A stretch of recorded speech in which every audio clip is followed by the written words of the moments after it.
comenzar la última, ya no hay más, yo no doy más, con esta termino. Gracias una vez más por acompañarnos. Yo regreso a la vieja estrategia de presentación oral, la clásica. No voy a utilizar el PowerPoint, voy a utilizar como una clase más, como una conferencia clásica más, ¿no? Y el objetivo de hoy es hacer un poco un resumen de lo que hemos venido hablando estos 5 pasados días, un resumen, unas conclusiones desde la perspectiva de Europa. Es, por lo tanto, un análisis de lo que ha sido la evolución, el cambio, todos estos temas que hemos ido analizando, pero desde la perspectiva de Europa, y no tanto de la Unión Europea, sino más bien de Europa, ¿no? Y comienzo con una cita de Max Weber, el gran sociólogo alemán de la ética protestante. Lo tengo, sí. Pues lo apago. A ver si... Espera, lo apago, si no cuesta nada. Si se presta y así no nos da la lata. Decía que iba a comenzar con una cita de Max Weber, de la ética protestante, la primera de las 4 obras que dedica a las religiones y las concepciones del mundo, que comienza con una cita relevante, que es además una de las primeras obras en las que Europa, o la cultura, la civilización europea, aparece como una más dentro de un puzzle de culturas y de civilizaciones de la humanidad, y no como era tradicional el mascarón de proa del proceso civilizatorio mundial. Europa como la vanguardia de todo, no, sino como una pieza más en un conjunto, ¿no? Y decía Max Weber lo siguiente, ¿no? Decía, cuando un hijo de la moderna civilización europea, que es lo que somos, se dispone a investigar un problema cualquiera de la historia universal, es inevitable que se lo plantee desde el siguiente punto de vista. ¿Qué serie de circunstancias han determinado que precisamente solo en Occidente hayan nacido fenómenos culturales que parecen marcar una dirección evolutiva de universal alcance y validez? Esos fenómenos culturales no son solo el capitalismo, nos señala Weber, la racionalidad, la ciencia, el Estado, el arte, la burocracia, el funcionario especializado, el derecho formal, el Parlamento. Son también fenómenos culturales propios del desarrollo de Europa occidental, y que han adquirido hoy universal alcance y validez, como hemos visto estos días, ¿no? Y esto es lo que pretendo analizar hoy, no tanto la Unión Europea, sino el papel histórico de Europa en el mundo. La primera, y hasta el momento única, región y cultura que han tenido y siguen teniendo, como decía Weber, alcance y validez universales, ¿no? Lo que nos obliga a ponernos inevitablemente en un punto de vista singular, el que el mismo Max Weber llamaba punto de vista histórico universal, el único válido en un mundo globalizado como el actual, en el que todas las historias regionales han venido a confluir por vez primera en una única historia universal y en una única cultura y civilización global. Así pues, ver el mundo y vernos a nosotros en él desde el punto de vista de la historia total de la humanidad, historia total en el espacio, pero historia total también en el tiempo. Yo creo que probablemente esta es la tarea intelectual más relevante que se puede abordar en este comienzos de siglo, es lo que nos exige el proceso globalizador. El objeto de esta observación es, pues, Europa. De hablar de Europa es inevitablemente hacerlo de su historia y de su geografía. Cuanto más ciencia social estudio, más me convenzo de algunas simples y sencillas ideas. Por una parte, que las sociedades, al igual que los individuos, son su historia, tienen una fuertísima dependencia de senda y su pasado marca claramente las opciones del futuro. La segunda gran idea, que se remonta a Montesquieu, y quizás antes incluso a Ibn Khaldun, es que la historia es en buena medida el resultado de la geografía. La geografía marca un horizonte natural de posibilidades dentro del cual las sociedades se adaptan en función de su tecnología. Por hacer una frase, podemos decir que la geografía siempre está, la historia siempre regresa y lo que siempre progresa es la tecnología, ¿no? Hagamos pues un poco de geografía antes de hacer historia y hacer algo de tecnología, ¿no? Hablar de Europa, lo hice en cierto modo ayer, es hablar de un pequeño pero complejo continente formado por 4 o 5 penínsulas y algunas islas, dividido por cadenas montañosas, escasamente conectado por ríos navegables, prácticamente solo el Danubio, situado en el extremo occidental del continente eurasiático, aislado del resto del mundo por el océano Atlántico, el desierto del Sáhara y las estepas y tundras asiáticas, y muy débilmente conectado con Asia y con África por el corredor de los Balcanes y del Cáucaso. Aislado, pues, por 2 fronteras que siguen siendo fronteras vivas, la frontera del este y la frontera del sur, conflictivas siempre, de nuevo ahora, un continente pues dividido hacia adentro y aislado hacia afuera. No es pues de sorprender que este microcosmos de pueblos aislados dentro de ese continente complejo acabara proyectándose por el mar hacia el oeste, por donde, si no, iba a hacerlo. Lo que nos devuelve de la geografía, la historia de la europeización del mundo, que es lo primero que me propongo analizar. Antes de pasar a analizar el actual mundo poseuropeo, que será la segunda parte de mi intervención, pero en un mundo al tiempo poderosamente europeizado, que será la tercera y última parte antes de sacar algunas conclusiones. Así pues, europeización del mundo, mundo poseuropeo y mundo poseuropeizado serán las tres ideas centrales de esta charla. Vayamos pues con la primera, la europeización del mundo. Hace pronto 500 años, nada menos, medio milenio, en 1519, un marino español, vasco, Juan Sebastián Elcano, zarpaba desde Palos de Moguer en una flota de 5 barcos al mando de Fernando de Magallanes en busca de una ruta hacia las Indias por el oeste, el mismo proyecto frustrado de Colón que tropezó con América, ¿no? 3 años más tarde, después de una hazaña épica en la que habían cruzado el mar Pacífico por vez primera, y lo denominaron así, Pacífico, por vez primera, 17 famélicos y moribundos marinos regresarían al mismo puerto, culminando así la primera vuelta al mundo. Fue, como creo recordar que dijo Madariaga, una hazaña, una empresa, por recoger este viejo término, una hazaña o una empresa europea. Europea, pues en esa flota había marinos portugueses, por supuesto, españoles, pero también franceses, alemanes, turcos, malteses, italianos, por ejemplo, como Pigafetta, el cronista genovés de la hazaña. Y si les interesa, y les recomiendo vivamente la crónica de Pigafetta, está colgada en la página web del Instituto Elcano y vale la pena leerla, ¿no? Lo traigo aquí a colación este viaje por la misma razón por la que el instituto que tengo el honor de presidir lleva su nombre, porque Elcano es un icono, es un símbolo de la globalización, que es tanto como decir de la europeización del mundo, ¿no? Primus circumdedisti me, tú fuiste el primero en circunnavegarme, fue el moto que Carlos V le otorgó a Juan Sebastián Elcano para que lo pusiera en su escudo. Y si miramos cualquier mapa del mundo, al uso veremos que en su centro figuran, lo hemos visto, la península ibérica y las Islas Británicas. El meridiano cero de Greenwich pasa por Londres, corta al sur media España. Lo que no es casual, fueron marinos portugueses, españoles y británicos quienes exploraron todo el mundo cartografiándolo y levantando sus mapas.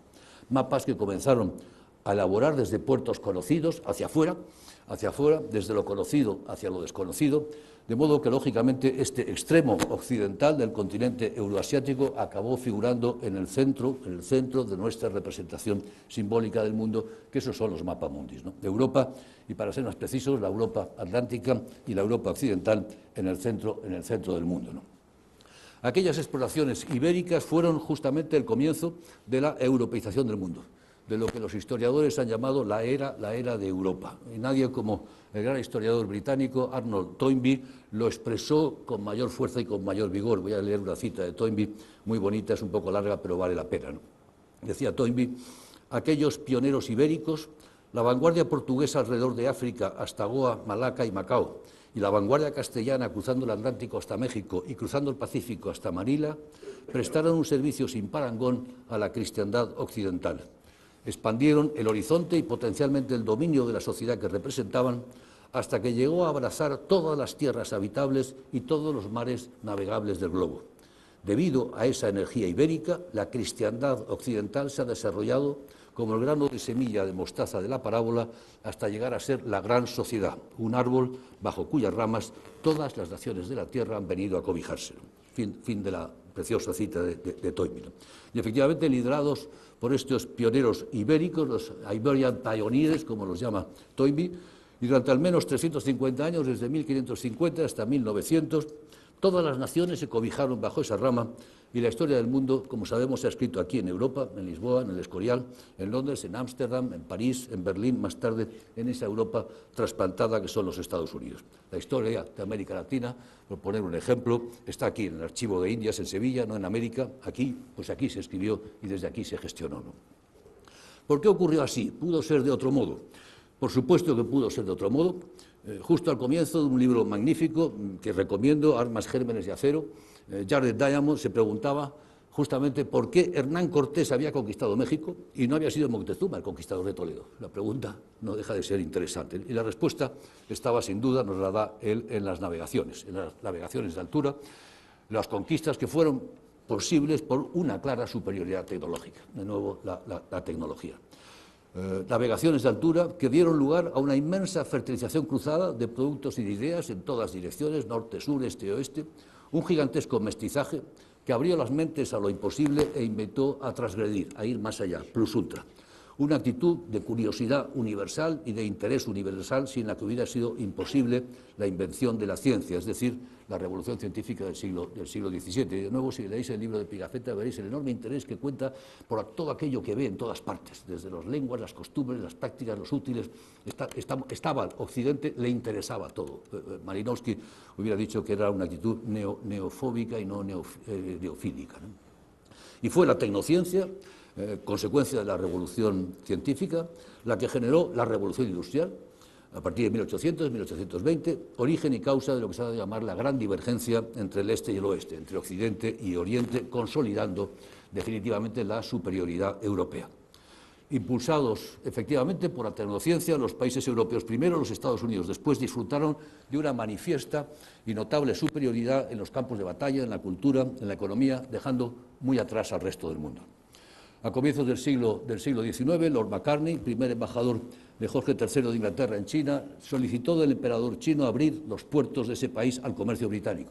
Y el emperador le contestó con altanería: los chinos no tenemos la mínima necesidad de las manufacturas británicas. Pues bien, era cierto, tenía razón. El PIB de China era entonces 1800, 1810, 20, 6 u 8 veces el del Imperio Británico. Y todavía al comienzo de la Revolución Industrial, hacia 1820, China e India eran nada menos que el 50% del PIB del mundo. 50%. Sin embargo, la divergencia entre el este y el oeste no haría sino agrandarse, de modo que para mediados del pasado siglo, 1950, China e India eran poco menos del 5% del PIB mundial, 10 veces menos pues que siglo y medio antes. Y no tanto por su caída, que también, sino por el crecimiento del resto, por el crecimiento espectacular del PIB de Occidente. Así se explica, esa superioridad explica que, por ejemplo, en la conferencia de Berlín de 1864, 12 países europeos, pero ninguno africano, se repartieron toda África como si fuera un botín, dejando solo 2 países soberanos. Quiero recordar que eran Liberia y Etiopía. Todos los demás se repartieron en África. Hoy esos 2 son 54 países soberanos. Y así se explica también que a comienzos de la Gran Guerra, hace un siglo, aproximadamente las 3/4 partes del territorio y de la población del mundo o bien eran occidentales, como América, o bien estaban bajo soberanía de países europeos. Aquellas fechas, pues, comienzos del pasado siglo XX, fueron probablemente el momento de mayor expansión europea sobre el mundo. Bien pronto comenzaría el reflujo. 3 grandes países emergerían desde casi la nada para marcar el siglo XX con su impronta, y solo uno de ellos era europeo. Casi al tiempo, casualidades de la historia, en el último tercio del siglo XX, primero los Estados Unidos, tras la Guerra Civil, se expanden, crecen, ocupan el oeste, extienden los ferrocarriles hasta el Pacífico. Japón, tras la restauración Meiji, se occidentaliza a toda velocidad, y Alemania, tras la unificación de Bismarck, comienza a crecer rapidísimamente. Berlín es una enorme capital. Para finales del siglo, Alemania tiene un PIB industrial superior al del Reino Unido. Los 3 países iniciarán procesos de crecimiento económico espectaculares, que serán seguidos de expansiones territoriales igualmente potentes. La Gran Guerra, una guerra por el espacio vital, fue el primer intento de hacer sitio en el mapa mundial a esas 3 nuevas grandes potencias, Japón, Alemania y Estados Unidos, un intento infructuoso y baldío que alimentó con una paz injusta y mezquina, la paz de Versalles, la Segunda Guerra Mundial. El resultado de las guerras mundiales, guerras civiles de Europa, guerras civiles de Occidente, iba a ser letal para el predominio europeo. Si la Gran Guerra, la primera, liquidó los imperios europeos, el ruso, el austrohúngaro, el alemán, la segunda acabaría destruyendo también los imperios extraeuropeos, y las potencias europeas coloniales pronto seguirían el camino que España había tenido que transitar un siglo antes en el proceso de descolonización. De este modo, la descolonización que siguió a la Segunda Gran Guerra, la Segunda Guerra Mundial, fue casi total. Si en 1945 las Naciones Unidas la formaban 45 estados, para 1989, ya antes incluso de la caída de la Unión Soviética, eran nada menos que 159, y se habían multiplicado por 3. Como sabemos, hoy son 193 en Naciones Unidas, algo más de 200 países soberanos en el mundo. Fue claramente el fin de la hegemonía europea en el mundo. Pero más importante aún es comprender que Europa, descolonizada, había perdido el control del mundo, iba a ser ella misma colonizada, algo que los europeos nos resistimos sistemáticamente a ver. Hoy sabemos bien que la guerra mundial la ganaron 2 potencias extraeuropeas, la ganaron Estados Unidos y Rusia, por mucho que Inglaterra o incluso Francia trataran de incorporarse al lado de la victoria. Y Europa quedó dividida en dos partes por un telón de acero, cada una de las partes bajo protectorado de uno de los dos vencedores. La OTAN de una parte, el Pacto de Varsovia de otra, controlaban los destinos de media Europa y también de medio mundo, cumpliendo así al pie de la letra la sorprendente predicción que el gran sociólogo francés Alexis de Tocqueville había realizado ya en 1835, ya lo comenté en la primera de las charlas, lo leo de nuevo.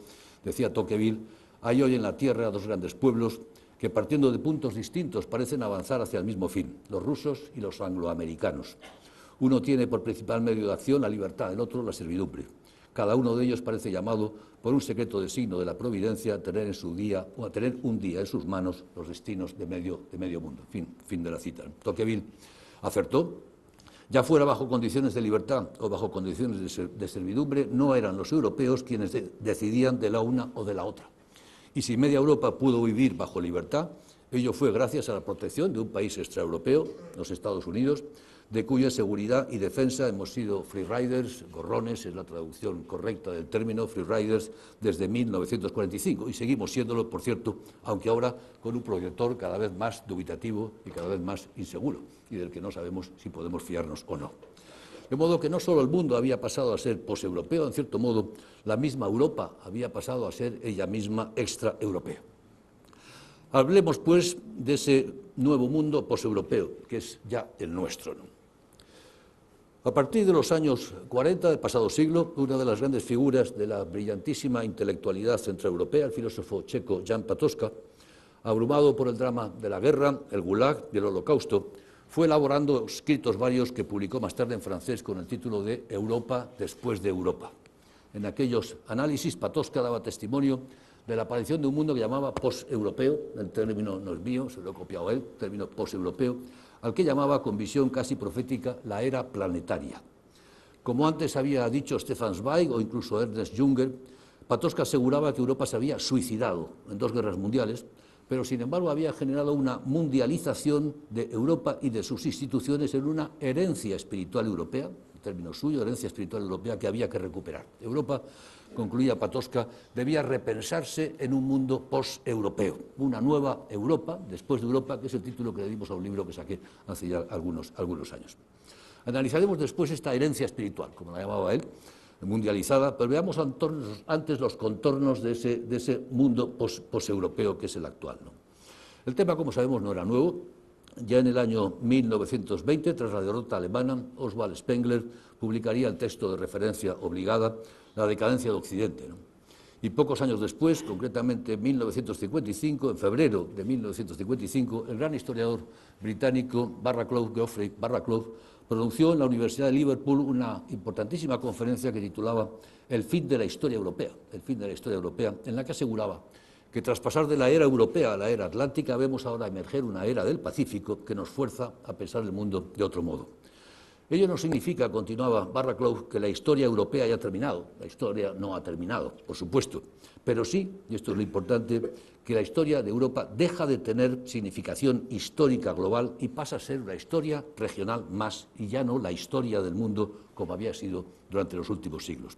Palabras no muy distintas de las que había escrito poco después el gran sociólogo que fue Enrique Gómez Arbolella. Decía Gómez Arbolella: Europa no se basta a sí misma, pero al europeizar el resto del mundo se va colocando como una individualidad más entre otras individualidades, más o menos lo que veíamos ya en la obra, en la tetralogía de Max Weber, ¿no? Las décadas siguientes iban a confirmar los pronósticos de Barraclough y de Gómez Arbolella. Si la descolonización fue el primer paso, el segundo lo dieron conjuntamente la demografía y la difusión tecnológica. Detengámonos un momento en este argumento central para entender la lógica del mundo contemporáneo. Recordaba en la primera de las clases, dicen que Comte dijo que la demografía es el destino, no es cierto, es una leyenda urbana, no lo dijo nunca, lo hemos podido comprobar, pero debería haberlo dicho porque se non è vero ben trovato. Efectivamente, a comienzos del pasado siglo, Europa era algo más del 25% de la población del mundo. Uno de cada 4 ciudadanos del mundo eran europeos.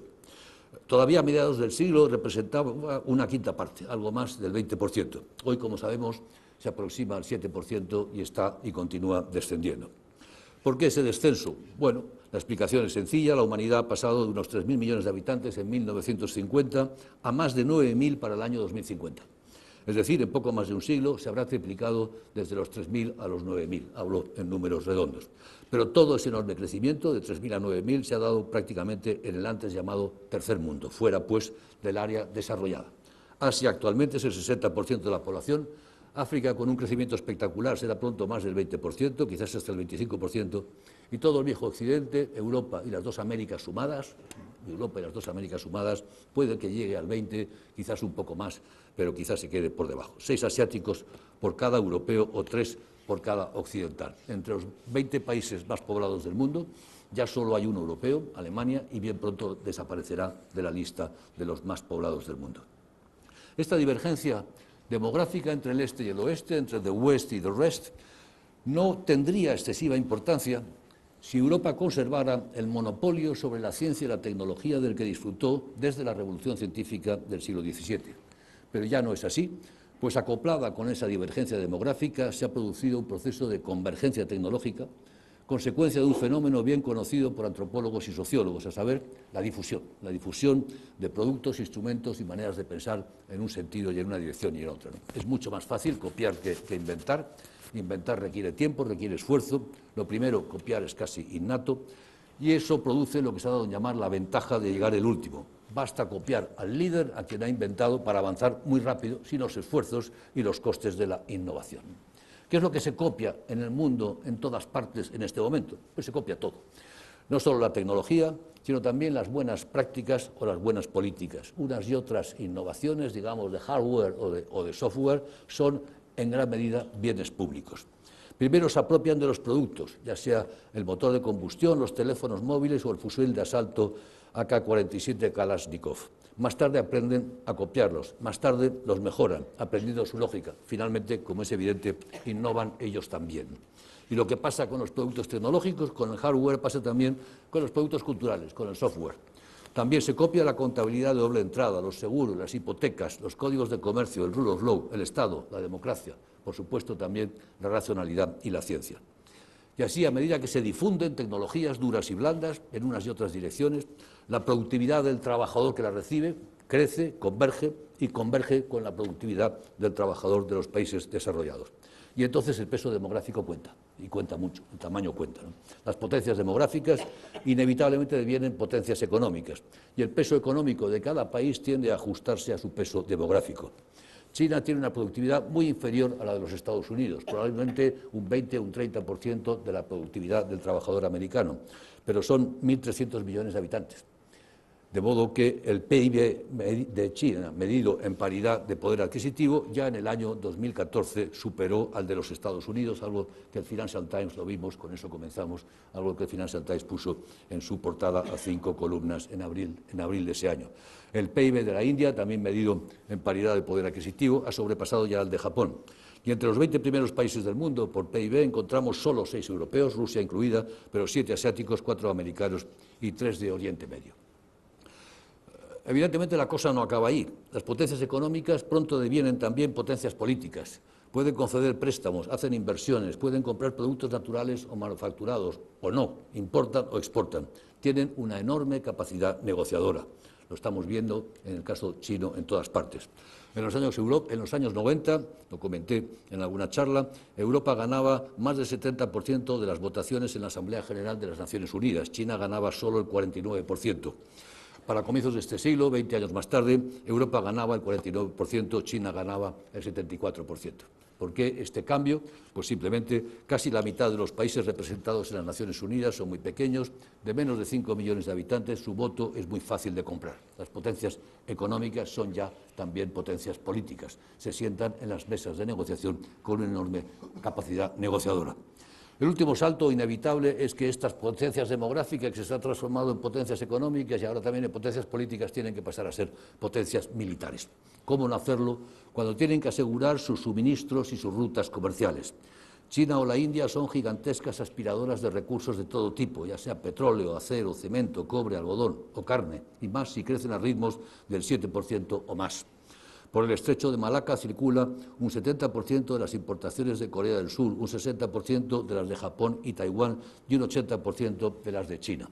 Así, como dijo Thomas Tomé Pires, frustrado embajador portugués en la China del siglo XVI, se puede decir que quien posee Malaca tiene en sus manos la garganta de China. De modo que esos países emergentes construyen armadas oceánicas, Blue Water Armies, para asegurar sus suministros y sus rutas, armadas que a su vez exigen bases militares navales para su aprovisionamiento y que se construyen aceleradamente en todo el Océano Índico. Nada nuevo por lo demás, es lo mismo que hicieron Portugal y España en el 16 y 17, la Royal Navy británica en el 19 y Estados Unidos en el siglo XX. Y con ello se cierra el ciclo, la demografía deviene economía, esta deviene política y todo ello poder duro, poder militar. El resultado, evidentemente, es una profunda alteración del centro de gravedad del mundo, que se mueve ahora no hacia el oeste, sino hacia el este, hacia Asia y hacia el Pacífico, marginando a Europa y a España dentro de Europa y reorientando a todo el mundo, África, América, Norte, Sur, también América Latina, hacia el Pacífico. Todo el mundo, y no solo los Estados Unidos, Europa incluida, está pivotando. El término es de Obama y de Hillary Clinton, no Trump lo ha hecho, sino toda Europa incluida pivota hacia Asia. Todo el mundo pivota hacia esa región donde está el 60% de la población del mundo y donde pronto estará el 60% de la economía del mundo. Y Europa, hablemos de Europa, que es de ella, en este mundo. Lo cierto es que mientras el mundo parece reproducir escenarios westfalianos, las expresiones de Kissinger, de grandes potencias que se entienden como sujetos soberanos sin reconocer ninguna autoridad superior, la Unión Europea, por el contrario, ha construido un orden posmoderno, se ha dicho, poshistórico, de suma de soberanías y no de choque de soberanías, suma de soberanías sometidas al imperio de la ley, a la norma de la ley. Un orden kantiano, normativo, sí, pero rodeado de un mundo que, como siempre, sigue siendo un mundo jovesiano y de poder y de fuerza. La Unión Europea ha sido un éxito y, sin duda, el gran invento político de este continente tras los dos otros inventos fracasados del siglo pasado, que fueron el comunismo y el fascismo, ¿no? Un éxito certificado por el hecho de que jamás los ciudadanos europeos han vivido con mayor seguridad y menor riesgo de guerras o conflictos, jamás hemos sido más libres, ni hemos disfrutado de mayor seguridad jurídica y respeto a las personas, ni jamás hemos disfrutado tampoco de mayor prosperidad y de mayor bienestar. El éxito es evidente, es indiscutible, ¿no? Pero, sin embargo, como decía Herman Van Rompuy en su discurso a los jóvenes del Colegio de Brujas acerca de los retos para Europa en un mundo cambiante, nuestro principal reto, decía, es cómo lidiar, en tanto que Europa, con el resto del mundo. ¿Cómo podemos imaginar a Europa en el océano, en el nuevo océano geopolítico? ¿Estamos en el mismo barco y bajo la misma bandera? De este mundo, mientras que el mundo galopa en una dirección nueva, la Unión Europea, sin embargo, tras el rechazo francés del supuesto tratado constitucional y la posterior y decepcionante puesta en marcha de Lisboa, y aún sin digerir la última ampliación, camina a paso lento sin acabar de tener un papel claro en el orden mundial. Carente de política exterior y carente de fuerza que otorgue credibilidad a esa política exterior, la Unión Europea se nos presenta casi desguarnecida, incapaz de estabilizar ninguna de sus dos fronteras históricas, la del este, atacada por Rusia, la del sur, desestabilizada por guerras que no sabemos luchar, como la de Libia, y por masas de migrantes y de refugiados que no sabemos integrar, ¿no? Y desestabilizada dentro por esas mismas fuerzas que penetran con sus elecciones o referendos manipulados por Rusia o con su capital, Bruselas, paralizada durante días por el asalto de nuevos bárbaros de una nueva Volkswanderung yihadista que no habría asombrado en absoluto al propio Toynbee. La región con mayor calidad de vida del mundo, de hecho, con la mayor calidad de vida que ha habido jamás en la historia, el mejor de los mundos conocidos y existentes, parece haber olvidado lo que Hegel nos enseñó en su dialéctica del amo y del esclavo, que solo es verdaderamente libre quien está dispuesto a arriesgar su vida por mantener su libertad, a luchar por su libertad. Quien no está dispuesto a hacerlo es ya esclavo, aunque no lo sepa. De modo que nuestro mundo es poseuropeo, ciertamente, incluso Europa empieza a ser poseuropea. Pero, como decía Arbolella, en un mundo profundamente europeizado. Y a ello quiero dedicar el resto de esta charla, puesto que ha sido justamente la europeización cultural del mundo lo que le ha otorgado al resto del mundo, los instrumentos para colocarnos en un rincón de la historia, para su emancipación y perder nosotros relativamente, ¿no? De modo que voy a hablar ahora de la herencia espiritual europea en un mundo europeizado.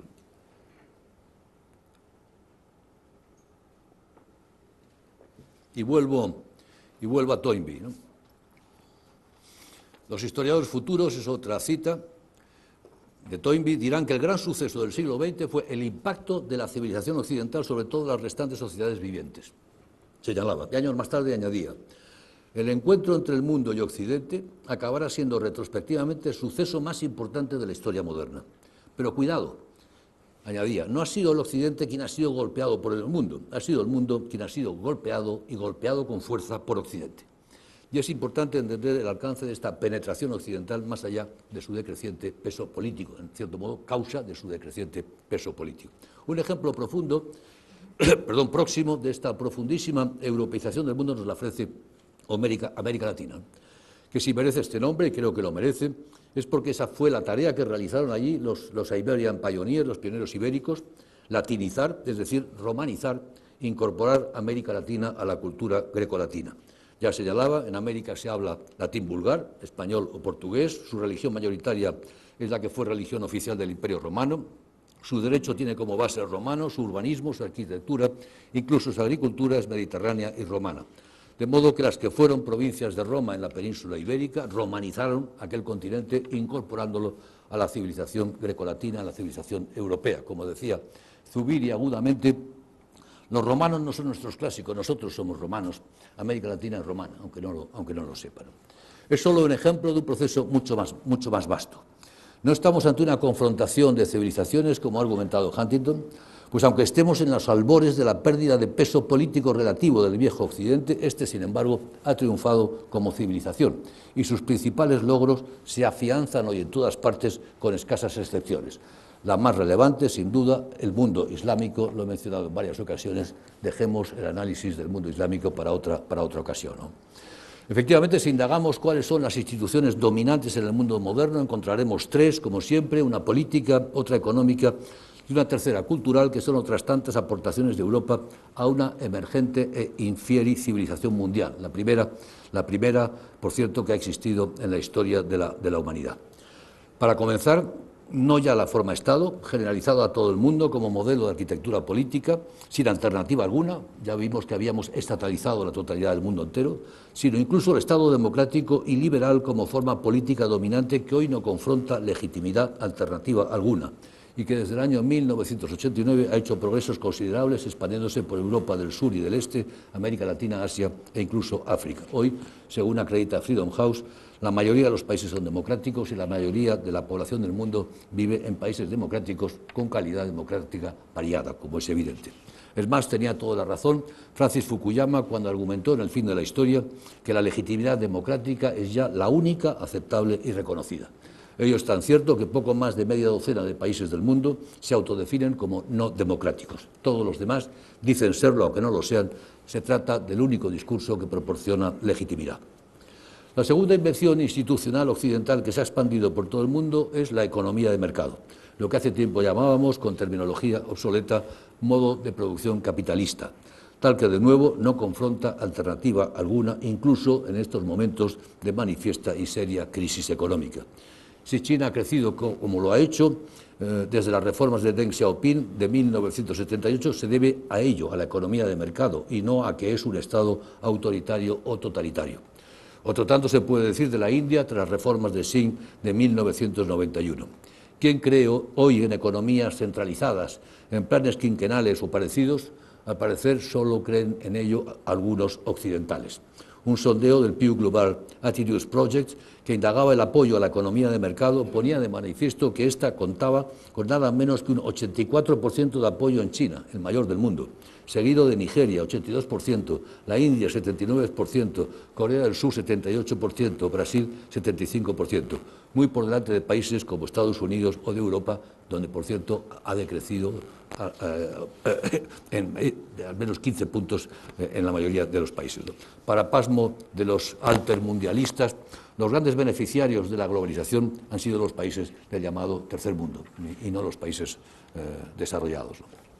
Pero la invención occidental que puede ser más importante en el futuro es la cultural. Una cultura basada en el diálogo racional y la prueba empírica como base del discurso y de la argumentación. Una cultura basada en la ciencia. Y recordemos que para Ortega Gasset Europa era eso, Europa era ciencia, ¿no? A comienzos del pasado siglo, el sociólogo americano Thorstein Veblen publicó lo que creo que es el primer estudio sociológico de la ciencia. Se titulaba El lugar de la ciencia en la civilización moderna. Y señalaba que ningún otro ideal cultural ocupa un lugar indiscutible similar en las convicciones de la humanidad civilizada. La ciencia, decía Veblen con rotundidad, da su carácter a la cultura moderna. Y así es. La ciencia permea la sociedad moderna, de Occidente o de Oriente, es el depósito indiscutible de la verdad, prácticamente con mayúscula, tal que nadie puede discutir sus afirmaciones, no tenemos instrumento para poder discutir las afirmaciones científicas, y es además el motor más fuerte del cambio social, la variable crucial, el deus ex machina de las sociedades modernas. Así pues, democracia, mercado y ciencia. La forma política hegemónica y dominante es el Estado, y más en concreto el Estado democrático. La forma económica dominante es la economía de mercado y la forma cultural dominante es la ciencia, y no tenemos hoy alternativa a la vista para ninguna de las tres. No tengo tiempo ni es la ocasión para mostrar que no se trata de tres piezas independientes que pueden o no darse juntas, sino más bien de los tres lados del mismo triángulo institucional. No hay democracia sin mercado, como demostró Polanyi. No hay ciencia sin libertad y democracia, como demostró Robert Merton. Puede haber mercado sin democracia, pero es ineficiente y corrupto, como vemos en China o en Rusia. ¿Cómo puedes tener libertad de conciencia sin libertad de expresión, esta sin libertad política y esta sin libertad económica? De modo que ese triple acquis occidental, y lo hago aquí por traerlo con semejanza con el llamado acquis communautaire, esa triple adquisición occidental, democracia, mercado y ciencia, implican un profundo proceso de occidentalización del mundo, de homogeneización cultural e institucional, al tiempo que, paradójicamente, y gracias, entre otras cosas, a la adquisición de ese mismo corpus, de ese mismo aquí, Occidente va perdiendo iniciativa y va perdiendo poder relativo. Hoy la racionalidad y la ciencia, al igual que la tecnología que genera la democracia o el mercado, han dejado de ser patrimonio de Occidente o de Europa, y lo encontramos en Japón, al igual que en la India, Brasil, Indonesia o África del Sur. Si tuviera que establecer alguna prioridad de esa tríada, tendría que ser, como lo es siempre, la técnica y el conocimiento. Pues hablamos de un proceso civilizatorio mundial en el que la variable explicativa última es la tecnociencia, que se expande y converge en todo el mundo, induciendo una homogeneización de valores y de estilos de vida a través de tres procesos fundamentales. En primer lugar, a través de sus productos, los productos de la tecnociencia, que impregnan todas las sociedades y las occidentalizan.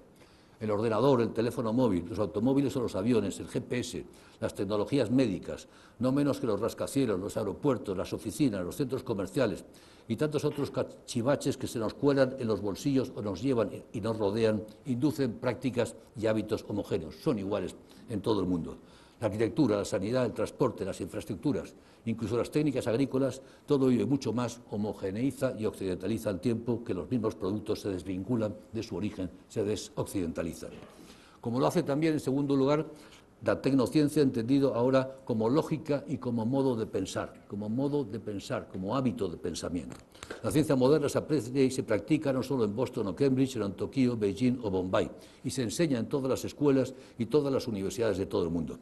Pero el aprendizaje de la tecnociencia, de ese hábito de pensamiento, se traslada de un escenario a otro. A medida que se extiende la educación formalizada, se extienden con ella hábitos de pensamiento que derivan de la lógica racional tecnocientífica. Y quien aprende a pensar en términos lógico-analíticos para abordar una cuestión técnica, como hacer una carretera o cómo curar un enfermo, no podrá no usar lógicas similares en otros ámbitos y, en última instancia, en su propia vida cotidiana. Y como lo hace, en tercer lugar, la ciencia entendida en su dimensión social, la tecnociencia social. Siempre que hablamos de la influencia de la ciencia, pensamos en los cachivaches, en la tecnociencia dura, en el hardware, y olvidamos las ciencias sociales, olvidamos el software cultural. Pero como vengo insistiendo, hay también una tecnociencia social que abarca cuestiones como el buen gobierno, el rule of law, el derecho mercantil o de familia, los seguros, la contabilidad, las auditorías, las buenas políticas económicas, la gestión de problemas sociales y un larguísimo etcétera. Y en el fondo, las pautas de difusión cultural, por ejemplo, del estribo hace siglos, que permitió la emergencia de la caballería o del motor de combustión recientemente, no son distintas a las que afectan a la contabilidad, los registros de propiedad o la hipoteca. Tecnologías sociales que son al tiempo programas culturales. El derecho formal, por ejemplo, es una de las más importantes de estas tecnologías sociales, ¿no? Creo, en definitiva, que si pretendemos entender la dinámica cultural e institucional del mundo globalizado, debemos recuperar el sentido originario, sentido francés, por cierto, del término civilización. Pues lo que tenemos delante no es ni un puzzle o un patchwork de culturas variadas, todas igualmente cerca de Dios, como lo percibió el historicismo, ni tampoco un conflicto o una alianza de civilizaciones, sino la emergencia de una civilización mundial infieri que cobija a más y más culturas, pero al hacerlo y al tiempo que les dota de instrumentos de supervivencia y de revitalización, las racionaliza y las impregna de formas estándar que son occidentales, formas que al tiempo que se expanden y se generalizan dejan de ser propiamente occidentales. Son occidentales los rascacielos de Tokio o de Shanghái. No podemos contestar la pregunta porque carece de sentido. Y comienzo ya a concluir, ¿no? Hace más de un siglo que el gran aragonés que fue Joaquín Costa, su centenario lo celebramos hace poco, en el 2011, nos interpeló a los españoles asegurando que deberíamos cerrar con 7 llaves el sepulcro del Cid para olvidar las viejas glorias del imperio y mirar hacia adelante, hacia el futuro. Lo hicimos los españoles en 1978 y no nos ha ido nada mal desde entonces, ¿no? Pero puede que no solo los españoles, sino todos los europeos hayan caído de nuevo en la tentación que denunciaba Joaquín Costa. Pues el supuesto central es que nos encontramos en una encrucijada vital. Europa se articula como unidad para asumir un papel central en la gobernabilidad del nuevo mundo, en el océano geopolítico, como decía Van Rompuy, o quedará relegada a un papel cada vez más dependiente y secundario. El tema es vital. Durante varios siglos, lo decía antes, la historia del mundo se ha escrito aquí, en Europa, especialmente en la Europa atlántica. El riesgo que corremos es que en el nuevo siglo XXI se inviertan los destinos y sean otros quienes escriban nuestra propia historia, como nos ocurrió a ellos antes. Cuando uno desciende en el aeropuerto de Beijing puede ver pronto un nuevo mapa mundi, otra representación del mundo. Y en ese nuevo mapa del mundo China ocupa el centro. El imperio del medio se ubica en el centro. Europa aparece en el extremo occidental del continente eurasiático. Y en el extremo occidental de ese extremo occidental aparecen las Islas Británicas y la península ibérica. Habríamos pasado del centro a la periferia sin darnos cuenta. No sabemos lo que nos pasa, y eso es lo que nos pasa, como decía Ortega. Uno de los grandes expertos en historias imperiales, Neil Ferguson, nos advierte que la caída de estos puede seguir lógicas no lineales para precipitarse en muy pocos años a consecuencia del aleteo de una mariposa, como ocurrió, por ejemplo, con la Unión Soviética. El Imperio Romano, dice, se hundió en menos de 50 años. La Francia borbónica o el Imperio Británico tardaron incluso menos. Debemos, pues, ser humildes y muy conscientes de que nuestros escenarios pueden verse devaluados en meses por algún nuevo cisne negro, y también dentro de Europa. Casi todas las bases sobre las que se construyó el edificio histórico de la Unión Europea están hoy en seria crisis. La Alianza Atlántica en entredicho por un presidente americano errático y narcisista. La resistencia frente al gigante ruso que captura países de su entorno. El entendimiento entre Francia y Alemania, la aportación británica. Tras una ampliación improvisada y mal diseñada, la crisis económica ha supuesto un envite serio a la solidez de la moneda única del euro, la corona del mercado común.